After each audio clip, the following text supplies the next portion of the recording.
사도행전 15장 36에서 41절 말씀입니다.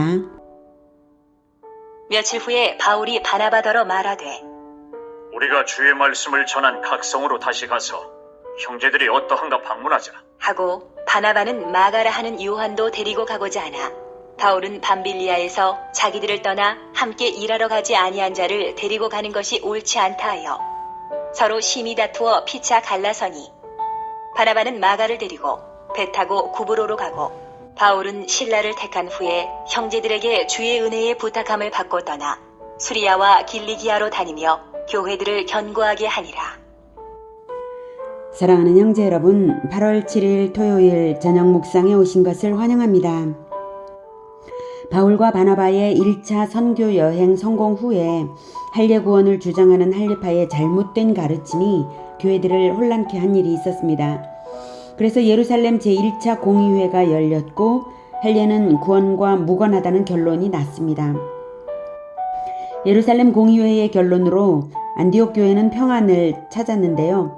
안디옥 교회는 선구적인 교회이고 성장되어 있기에 그럴 수 있지만 1차 선교 여행에서 새로 전도된 갈라디아 교회들은 그렇지 못할 수가 있어서 1차 선교지들을 다시 방문하여 교회들을 굳게 세우고자 하는 목적으로 제2차 선교 여행을 가고자 하게 됩니다. 그런데 문제가 발생했습니다. 36절 며칠 후에 바울이 바나바더러 말하되 우리가 주의 말씀을 전한 각 성으로 다시 가서 형제들이 어떠한가 방문하자 하고 바나바는 마가라 하는 요한도 데리고 가고자 하나 바울은 밤빌리아에서 자기들을 떠나 함께 일하러 가지 아니한 자를 데리고 가는 것이 옳지 않다 하여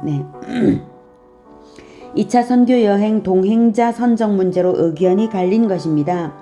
마가 요한은 1차 선교 여행 때에 동행하다가 중도 하차를 한 사람입니다. 그런데 바나바는 마가 요한이 자기 조카이기도 해서 동행을 원한 것도 같은데요. 바울은 단호하게 동행을 거부합니다. 여러분은 어느 의견이 맞다고 생각하십니까? 저는 바울의 의견이 맞다고 생각합니다. 왜냐하면 다른 일이 아니라 생명을 걸고 떠나는 선교 사역이라서 소명의식이 부족한 사람으로 이미 드러난 사람을 수행원으로 굳이 데리고 가야 할 이유는 없는 것입니다. 이미 1차 선교 사역도 바울과 바나바 둘만 잘 다녀오기도 했고요. 마가 요한을 거부하는 것이 그 사람 자체를 거부하는 것도 아니고 다만 선교 여행 동행에 있어서만 제외하는 것일 뿐입니다. 사역은 맞는 사람이 있는가 하면 안 맞는 사람이 있는 것이죠. 이런 사역이 맞는 사람이 있고 저런 사역이 맞는 사람이 또 달리 있는 것이죠. 신앙은 같아도 사역은 달리할 수 있는 것입니다. 또 더 성장한 후에 동행해도 되고요. 선교 여행의 중차대함을 생각할 때에 사람을 가려서 동행자를 선정하는 것이 신중하고 지혜롭다고 저는 생각합니다. 그런데 이렇게 의견이 다를 때에 의견을 달리하더라도 관계는 멀어지지 않게 하는 것이 지혜인 것 같은데요.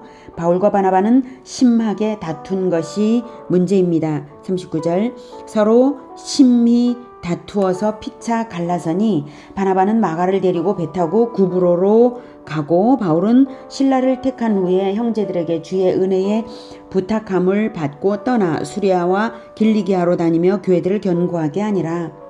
이후 바나바에 대한 기록은 사도행전에 거의 없고 바울의 선교를 중심으로 기록되었기 때문에 하나님께서 바울을 세워주셨다는 것을 알 수 있습니다. 그렇다고 바나바가 꼭 틀렸다는 것은 아니고요. 다만 견해를 달리할 때 유연하게 대처하는 성숙함이 부족했다고나 할까요? 둘 다 말입니다. 결과적으로는 더 좋아졌습니다. 두 파트로 나뉘어서 선교 영역이 더 넓어진 셈이니까요. 애초에 그렇게 나뉘었어야 하는 것이죠. 사이좋게 말입니다. 동행하고 싶은 사람이 각기 서로 다르면 서로가 상대방의 의견을 존중하고 연합되는 사람끼리 동행을 하는 것이 선교에서는 맞다고 봅니다. 손발을 딱딱 맞춰서 밀접하게 동역하며 충성으로 해야 하는 선교 여행입니다. 그러니 굳이 여러 사람이 수행해야 할 것도 없다고 봅니다. 심히 다툰 그 점이 참으로 안타깝군요. 그런데 나중에는 마가 요한이 더욱 성숙해지고 바울도 마가 요한을 신뢰하게 되었습니다.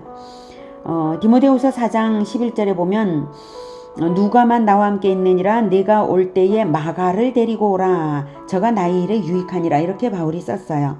마가를 데리고 오라 마가가 나의 일이 유익하다. 골로새서 4장 10절에도 보면 바나바의 생질 마가와 이 마가에 대하여 너희가 명을 받았음에 그가 이르거든 영접하라. 이렇게 표현이 되어 있어요. 영접하라. 귀하게 여기죠. 빌레몬서 1장 24절에도 보면 나의 동역자 마가 아리스다고 데마 누가가 문안하느니라. 이렇게 표현됐습니다. 이런 기록들을 보면 바울이 마가를 매우 아끼게 된 것을 알 수 있습니다. 바울은 바나바와 달리 성도들의 축복 속에 선교 여행을 출발했고 바나바가 향한 구브로를 제외하고는 1차 선교 여행을 다녔던 수리아와 길리기아로 향했습니다. 헬리의 문제로 위기를 경험했던 터라 양떼들을 염려하며 신앙을 세심하게 세우고자 하는 마음이었던 것입니다. 나중에 하나님은 바울의 행로를 오히려 크게 확장시키셔서 유럽의 마게도냐까지 이르도록 바울을 인도하셨습니다. 그렇게 해서 복음은 소아시아를 지나 지중해를 넘고 유럽에까지 전파되었습니다. 오늘은 선교사들의 미성숙함으로 의견 대립이 있었으나 그런 연약함조차 선하게 사용하시며 선교의 확장이 되도록 역사하시는 하나님을 만났습니다. 하나님 안에서는 믿음의 일꾼들은 결국 하나가 되게 되어 있습니다. 과정상의 의견 대립을 유연하게 대처하며 하나님의 더 큰 선교 비전에 협력하는 지혜로운 사역자들이 되기를 축복합니다. 기도하겠습니다. 하나님, 우리 또한 바울처럼 선교 사역에 우리를 사용하여 주시기를 원합니다. 하나님, 우리가 아직 연약하고 미성숙하지만 이런 모범적인 선교사들의 기록을 읽으며 본받아서